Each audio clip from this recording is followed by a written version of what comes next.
Good evening and thank you for joining us for KREM 2 News 10 at 10, where we give you more news in less time. Let's get started. New tonight, a former Central Valley High School teacher facing several charges tonight, accused of having a months-long sexual relationship with a male student. KREM 2's Kyle Simchuk is looking through the newly filed court documents tonight. The Central Valley School District says this teacher was immediately placed on leave when these allegations came to light back in December. Court docs say the 24-year-old teacher exchanged inappropriate messages, photos, and videos with the student over Instagram, and the two had sex at her home. When questioned by detectives, the Central Valley High School student said he first sent an Instagram message to 24-year-old McKenna Kindred in June. Kindred was a teacher at his high school, and she responded, according to court documents. The two exchanged inappropriate messages, photos, and nude videos. The student said they also kissed and made out in Kindred's classroom when no other students were around. According to court docs, some of the messages Kindred sent to the boy include, "When other girls talk about you in my class, I could feel myself getting mad. We almost got caught. And I really like being touched by you." Authorities say their relationship continued through the summer and into the fall of 2022. According to court docs, Kindred invited the student over to her townhome where they had sex. A month later, on December 1st, two Central Valley students reported the relationship. Kindred was placed on leave, and the school contacted the sheriff's office and the boy's mom. She searched her son's phone and found the inappropriate messages and was granted a temporary protection order. Kindred was formally charged last week with sexual misconduct in the first degree and communication with a minor for immoral purposes.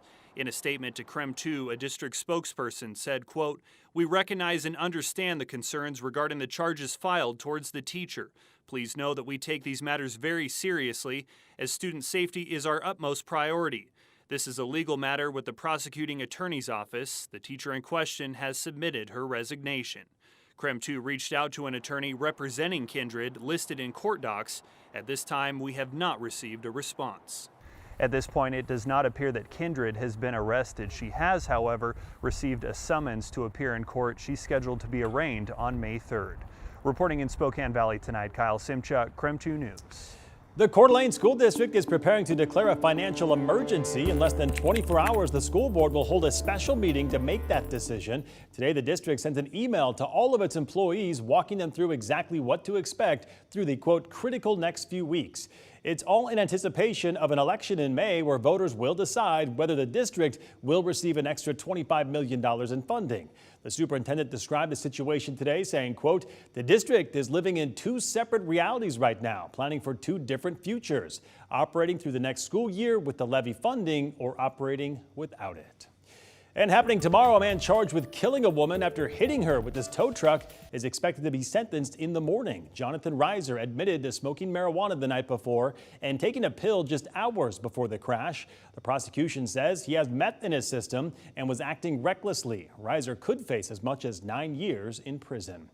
And looking ahead to this weekend, National Parks Week officially kicks off this Saturday. Our national parks cover nearly 2,600 square miles from the North Cascades to the rainforest in the Olympic National Park. Entrance fees will be waived Saturday to kick a week off, so if you're hoping to get out in the nature, that's a good way to do it. It runs through Sunday, April 30th. All right, taking a break from the headlines to talk weather. Today might have been our last bit of sunshine, at least for a little while. Let's check in with Chief Meteorologist Jeremy Legoo, tracking more kind of colder temperatures, even the potential for some snow. Jeremy? Yeah, we got to talk about it because right now it is coming down as rain, but look at those temps, already down to 41 degrees. And as we continue to see that frontal boundary move in, our temperatures will continue to drop. Right now we have that storm moving its way into British Columbia and that frontal boundary moving through. But look to our west. We've got a little bit of snow coming down and that's creeping its way toward us. Couple of stats on that. Last time we saw snow this late in the season was actually 2021, and it would have been tomorrow in 2021. For right now, well, it's a little bit of snow creeping in. It turns all the snow by about, midnight, and then continues to fall until early tomorrow morning. All said and done, it's not much if it accumulates. By tomorrow afternoon, a mix of clouds and sun with a couple of stray showers, but all said and done, not all that bad. Then as we get into the weekend, it looks a bit drier and a bit warmer. Mid-50s Saturday, near 60 on Sunday, and by then, The snow is in the rear view. All right. Thank you very much, Jeremy. We'll check back in with you later in the broadcast. In the ongoing abortion debate, Washington and Idaho's governors are now at odds over an Idaho bill that was recently signed into law. That bill prevents adults from taking minors across state lines for abortions without a parent's permission. Coming up in 10 minutes, we break down the stances each state is taking and what it means for future relations between the states. In the meantime, the Supreme Court delayed making the decision on the abortion pill, mifepristone, by extending a temporary block until tomorrow. The Supreme Court is deciding whether or not to more permanently block a decision issued by a Texas-based U.S. district judge. Both the Justice Department and the lab that makes mifepristone asked the court to immediately step in. The Supreme Court's decision means for now mifepristone remains available as the legal battle continues. The High Court is expected to make another ruling on the abortion pill coming up tomorrow. In other news here locally, an historic day for the Spokane International Airport and another step closer to the completion of a huge terminal expansion. Crews placed the final beam for Concourse C in place today, and to mark the occasion, the beam was signed by leaders who have helped push the project forward. The airport is expecting to see major increases in the coming years, and this project will help keep up with all that demand. It's the airport beginning to run out of capacity in the terminal area.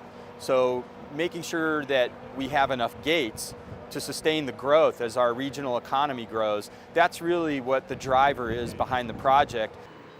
The project is expected to be done by next fall, with the entire terminal expansion wrapping up sometime in 2025.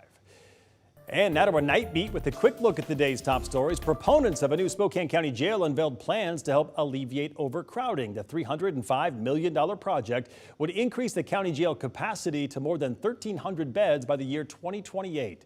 The goal is to eventually phase out the Geiger Correction Center near Airway Heights. Although not yet approved, county commissioners voted to add a 0.2% sales tax on this year's November ballot to help pay for the new facility.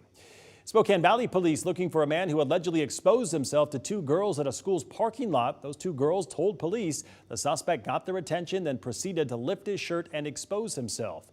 The man is described as wearing a gray hooded jacket, black pants, a black shirt, black and white shoes, a black face mask, and a gray or camouflage backpack. Anyone with any information on this person is urged to call that number at the bottom of your screen. And in case you missed it, today is 420, one of the most popular days at marijuana dispensaries across the state. But many growers say a federal law is leaving them with an excess because they're unable to sell the drug to other states where it's legal. As a result, one manager of a dispensary says they have adapted their business to make the most out of their products. We've been very picky. We don't want to sell our customers anything that isn't the highest quality. We want to get you the best deal, but also the best stuff. And so we've tried to position this strange movement in the market to just make sure we get rid of anything that's not worth having in our store. Despite the change, many local dispensaries say they haven't seen a decrease in revenue. And that was your Night Beat. To learn more about any of these stories, just text us the word night to 509-448-2000 and we'll send them right to your phone. I couldn't get inside in time, so he shot my daddy in the back. Well, another shooting following an everyday mistake. This time, 6-year-old Kinsley White and her father were shot by their neighbor after her basketball rolled into their neighbor's yard. Kinsley had a bullet fragment removed from her cheek. Her father was seriously hurt. He's still in the hospital tonight. This latest incident comes just days after a cheerleader was shot for getting into the wrong car, and a teenage boy was shot after knocking on the door of a wrong house. And a jaw-dropping sight, the massive SpaceX rocket lifting off its first test flight in a ball of flame and smoke with no astronauts on board. The maiden voyage was designed to last 90 minutes, taking off from the Gulf Coast of Texas, where a crowd gathered to watch today. But less than 4 minutes into the flight, a dramatic ending, the rocket ship exploding over the Gulf of Mexico. Still, SpaceX claims the launch was a success. Protests continue in Paris tonight after a group invaded stock market offices. They say big companies need to pay up into finance pensions. This is all part of the wider protest against an unpopular rise of the retirement age. Today's group was between 200 and 300 people who briefly occupied the lobby of the stock market operator.